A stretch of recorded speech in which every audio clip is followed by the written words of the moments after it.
students, welcome back to my channel English Window with a new chapter Bholi. This chapter has been written by K.A. Abbas. Before starting this chapter, I must tell you that this chapter is really a very important chapter for you, for your exams, because from this chapter, the students, you will get surely some questions. So, before starting this chapter, I must tell you about the characters of this story. क्योंकि जब आप कोई भी story पढ़ते हो तो किसी भी स्टोरी को पढ़ने से पहले अगर आप उनके कैरेक्टर्स के बारे में जान लो तो आपके लिए वो स्टोरी समझना, उसे याद रखना और उससे रिलेटेड क्वेश्चन आंसर्स जो हैं वो बहुत ही ईजी हो जाते हैं.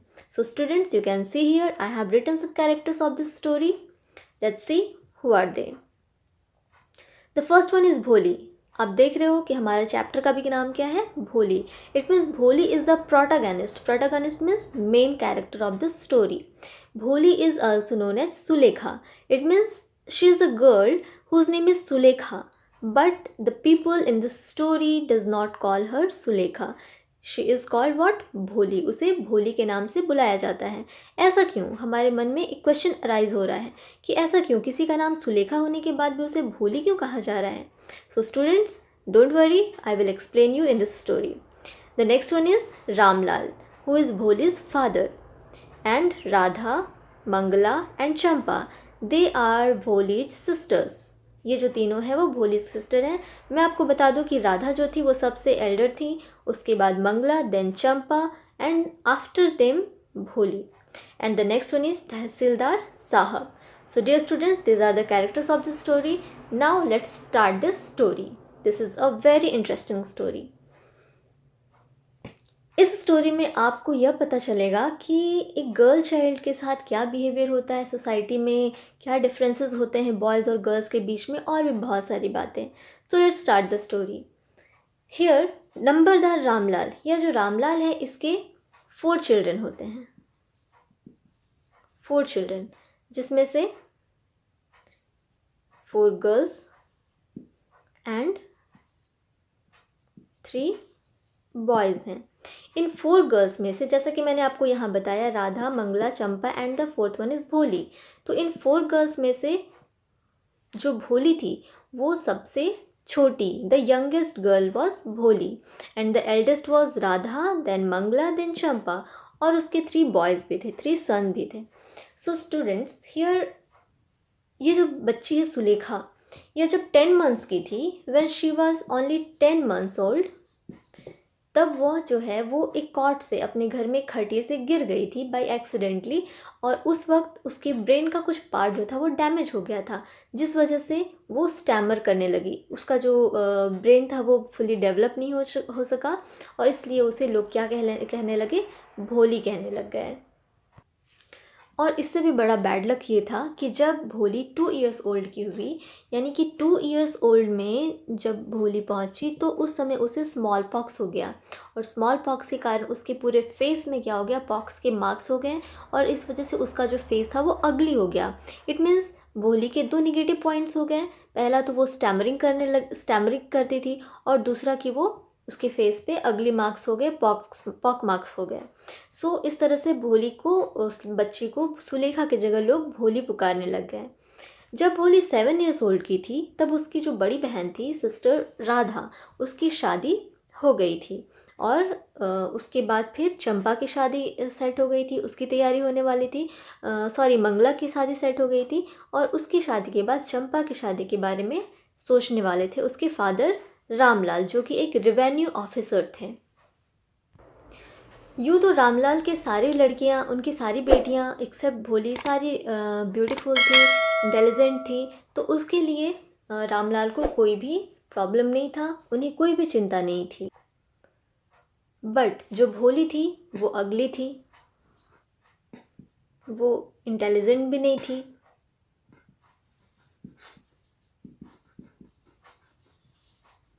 She was not intelligent. So उसके जो फादर थे रामलाल, वो, जो कि रामलाल क्या थे, एक रेवेन्यू ऑफिसर थे. रामलाल क्या थे, रेवेन्यू ऑफिसर थे। तो रामलाल जो थे वो अपनी बेटी, छोटी बेटी जो कि भोली है, उसके लिए बहुत ही वरीड थे कि वो ना ही वो ब्यूटीफुल है, ना ही इंटेलिजेंट है, उसका क्या होगा, उसकी शादी कैसे कैसे होगी, इन सब चीज़ों के लिए वो बहुत ही चिंतित रहते थे। और उनके जो बेटे थे, वो 3 बेटे, उन्हें उन्होंने हायर स्टडीज़ के लिए सिटीज़ भी भेजा था। इट मीन्स रामलाल की जो फैमिली थी वो एक वेल प्रॉस्परस फैमिली थी, वेल टू डू फैमिली थी। और उनके बच्चे जो थे वो, उनकी सारी चीज़ें, खान पान सब कुछ पूरी होती थी। बट भोली को हमेशा निग्लेक्ट किया जाता था, इग्नोर किया जाता था, उसकी अगलीनेस की वजह से और उसके अनइंटेलिजेंसी की वजह से, क्योंकि वो वाइज नहीं थी इसलिए।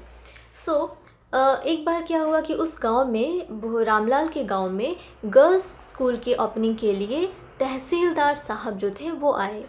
और उस स्कूल, वहाँ उस गांव में तहसीलदार साहब के द्वारा वह गर्ल्स का स्कूल ओपन किया गया। तब तहसीलदार साहब ने रामलाल से कहा कि Ramlal, you are a revenue officer of this village, so तुम्हें क्या करना चाहिए, अपनी बेटी को स्कूल भेजना चाहिए और एग्जाम्पल सेट करना चाहिए अपने गांव के लिए, ताकि दूसरे लोग भी अपनी बेटियों को शिक्षा के लिए स्कूल भेज सकें। रामलाल जो था वो तहसीलदार साहब की बात नहीं टाल सकता था। वह घर आकर अपनी वाइफ के साथ इस बात के बारे में डिस्कस किया कि तहसीलदार साहब ने अपनी बेटी यानी कि भोली को स्कूल भेजने को कहा है। पहले उसकी जो वाइफ थी वो बिगड़ गई, she got irritated, she got frustrated कि अगर लड़कियां स्कूल जाएगी तो उनसे शादी कौन करेगा। आप समझ सकते हो, यह जो है वो सोसाइटी का एक अंधविश्वास, एक रूढ़िवादिता है। ठीक है, तो ये हमें इस स्टोरी में दिखाया गया है।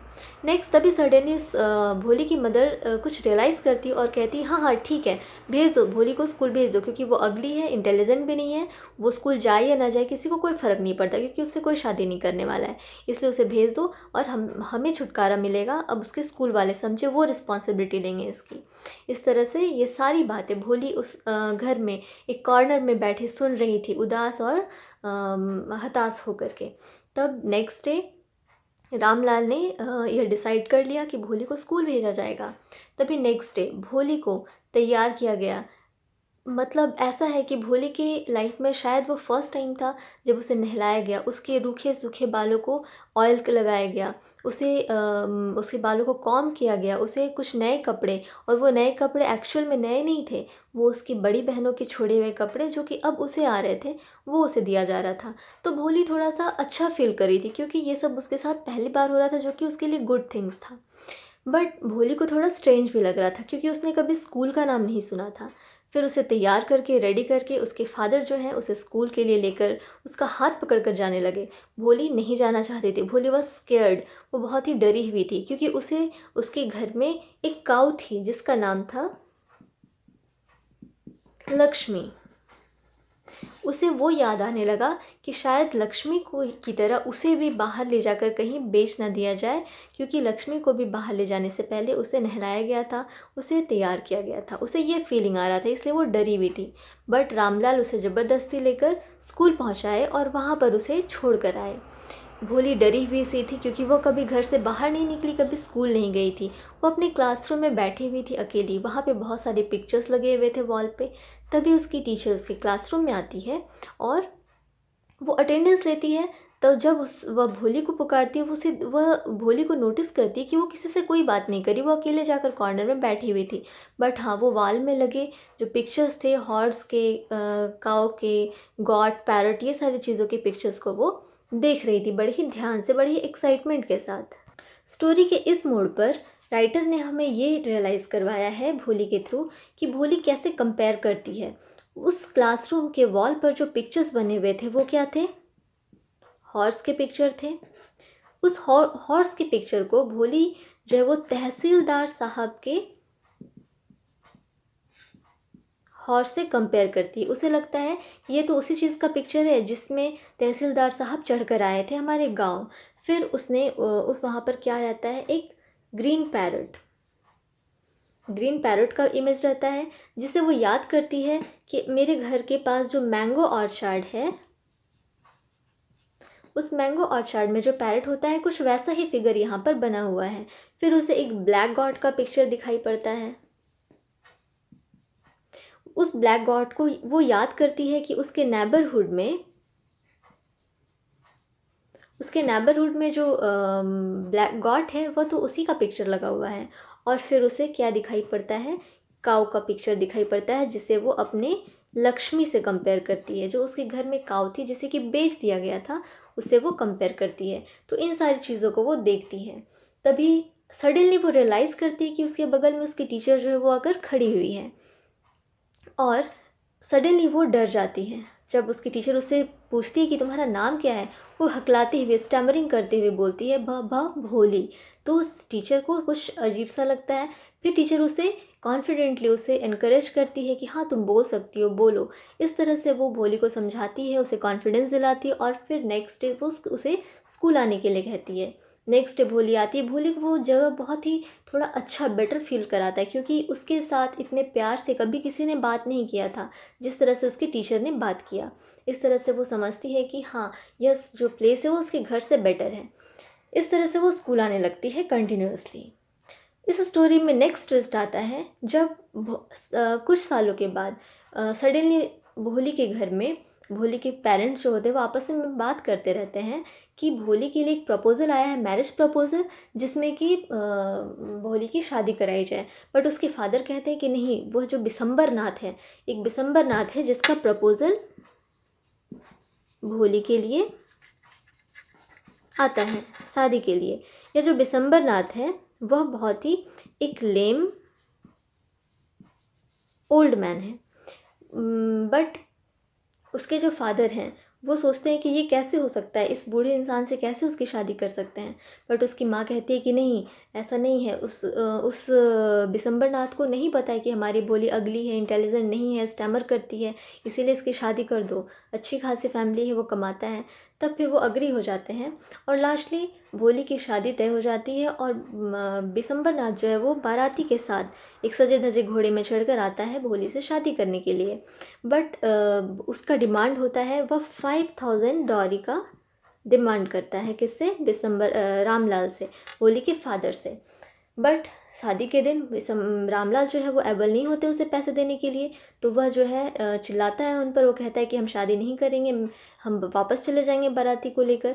तभी रामलाल जो है वो अपना टर्बन, अपना जो पगड़ी होता है, वो उस बिसम्बर नाथ के पैरों पे रख देते हैं।